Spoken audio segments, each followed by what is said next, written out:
for sure overexposed yung photos mo niyan. Saan ba to? IG? Kev, may puta sound. Never. Terlihat sebuah acara pesta pernikahan yang sedang berlangsung, namun ternyata itu hanyalah sebuah contoh video yang dihasilkan oleh Tommy. Tommy ini adalah seorang fotografer dan di sini ia sedang mempromosikan hasil video kepada kliennya.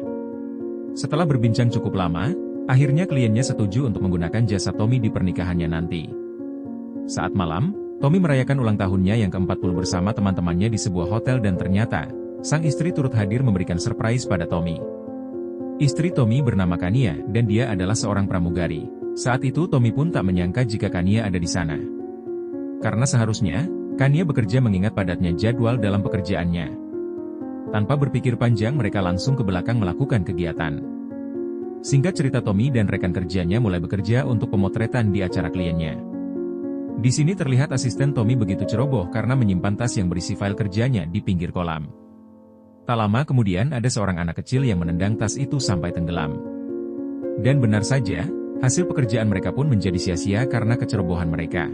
Perusahaan jasa Tommy pun dituntut untuk membayar ganti rugi cukup besar dan karena tak ada jalan lain, ia pun terpaksa menjual semua aset-aset pekerjaannya untuk melunasi ganti rugi tersebut. 2 tahun setelah kejadian tersebut, kini Tommy menjadi pengangguran yang menjadi beban istri. Kesehariannya hanya mengerjakan pekerjaan rumah tanpa menghasilkan cuan. Sebagai istri yang baik, Kania berusaha membantu Tommy untuk memulai usahanya lagi. Namun karena trauma berat akibat kegagalan bisnisnya, Tommy pun menolak bantuan dari Kania dan lebih fokus untuk menenangkan diri. Hal mengejutkan pun terjadi saat malam, di mana Kania bermimpi sedang melakukan kegiatan bersama pilot sekaligus rekan kerjanya. Kania pun menceritakan hal ini kepada teman-temannya, namun mereka malah menyangka jika Kania sendirilah yang melakukan hubungan dengan pilot tersebut. Si pilot yang bernama Stephen selalu membuat Kania baper karena kebaikan budi pekertinya yang selalu mengantar Kania pulang ke rumahnya. Padahal, ia sendiri tahu jika Kania ini sudah mempunyai suami. Saat di rumah, terlihat Tommy mulai merasakan sesuatu yang berbeda dengan istrinya karena menolak ajakan Tommy untuk berolahraga. Kecurigaan ini pun diperjelas dengan bukti SMS Kania dengan seorang pria yang diduga pilot yang sering mengantarnya pulang. Pada suatu malam, Stephen dan teman-temannya mengajak Kania untuk makan bersama. Di sini, Tommy pun memutuskan untuk ikut makan malam bersama Kania di sana. Kecurigaan Tommy pun semakin jelas karena tatapan dan senyuman Kania selalu tertuju pada Stephen. Hal ini membuat Tommy sebagai seorang suami pun cemburu dan murka kepada Kania. Bahkan ia menuduh Kania sudah pernah melakukan kegiatan bersama si pilot tersebut. Ano ka nagtatalaga? Di mo naman pala kaya. Ano, sagot? Singkat cerita, Tommy mendapat tiket liburan dari sahabatnya ke sebuah pulau bernama Sin dan ia pun langsung pergi ke sana untuk menenangkan diri. Setelah tiba, ia pun menghabiskan malam di tepi pantai. Tommy terbangun dari tidurnya saat di tepi pantai, kemudian ia pun langsung mencari cincin kawinnya yang terjatuh. Namun tepat di hadapannya ada seorang wanita bernama Tasha yang sedang melakukan yoga tanpa memakai apapun. Tommy pun langsung kaget dan terpesona melihat pemandangan tersebut.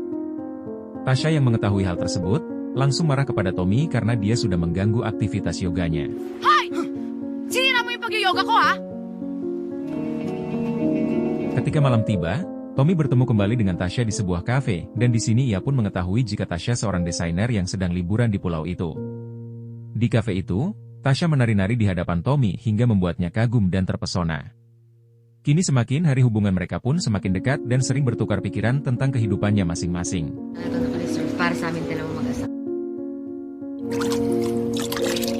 Di tempat lain, Stephen yakni si pilot berusaha mendekati Kania dan mulai mengajak Kania untuk melakukan kegiatan bersama. Namun, Kania tiba-tiba sadar dan ingat kepada suaminya yang begitu setia kepadanya. Lantas ia pun akhirnya menolak ajakan si pilot tersebut. Kania kemudian pergi meninggalkannya sendirian.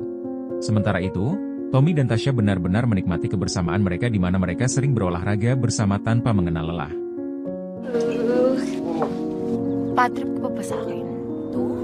Baka hindi ka naman magaling. Di loser kung loser. Beberapa hari kemudian Kania yang rindu pada sang suami, akhirnya ia menyusul ke tempat liburan suaminya dan mereka kembali bertemu di kamar Tommy. Namun tiba-tiba Tasha dengan santainya datang dan mengambil sesuatu yang tertinggal di sana. Setelah melihat kejadian ini, pikiran Kania pun menjadi kemana-mana dan akhirnya Kania pun marah sejadi-jadinya kepada Tommy.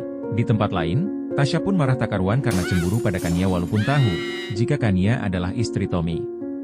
Setelah sekian lama saling diam, Kania akhirnya menemui Tommy dan melakukan gencatan senjata.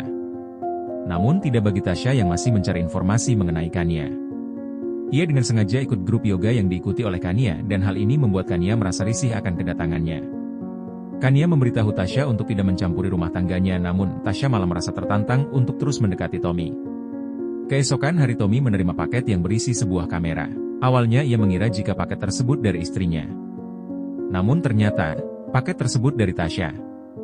Tommy pun akhirnya pergi ke rumah Tasya untuk mengembalikan barang tersebut kemudian menyelesaikan masalah mereka berdua. Namun setelah di sana, Tasya mengatakan jika dirinya telah di KDRT oleh suaminya. Sementara Kania pergi menemui suami Tasya. Suaminya mengatakan jika Tasya adalah orang yang mengalami gangguan jiwa dan hanya berpura-pura bahwa dirinya di KDRT karena ingin menjadikan Tommy sebagai target selanjutnya. Tasya akhirnya meminta Tommy untuk melakukan olahraga bersama dengannya. Namun kali ini Tommy menolak dan akhirnya meninggalkan Tasya sendirian. Setelah Kania pulang, Tasya mengunjungi tempat kerja sang suami dan langsung menghabisinya. Tommy mencari tahu informasi tentang Tasya dan disinilah ia mengetahui bahwa Tasya mengalami gangguan jiwa dan berkali-kali pernah melanggar hukum. Kania yang sedang berjalan, tiba-tiba hendak ditabrak oleh Tasya. Karena kesal, Kania pun membalas dengan menjambak rambutnya saat di mobil. Tasya pun tak tinggal diam, kemudian ia membalas perlakuan itu dengan cara datang ke rumah Kania. Ia pun menghajar kemudian menyekap Kania. Tommy yang baru saja datang langsung tertembak di bahu dan terjatuh. Beruntung, Kania berhasil melepas ikatannya dan mulai melawan Tasya. Kania pun mendapat luka akibat kejadian ini dan di saat terpojokan, tiba-tiba Tommy bangun kemudian mendorong Tasya dari balkon sampai terjatuh. Namun ternyata Tasya masih bisa bangun lagi walaupun sudah terjatuh dari lantai atas. Saat hendak menyerang, Kania langsung menembakkan pelurunya dan mengenai Tasya hingga ia pun pergi ke dunia lain. Singkat cerita, kini Tommy memulai kehidupan dengan pekerjaan yang baru dan menjalani rumah tangganya dengan tentram dan damai. Film pun berakhir dengan penuh ketegangan.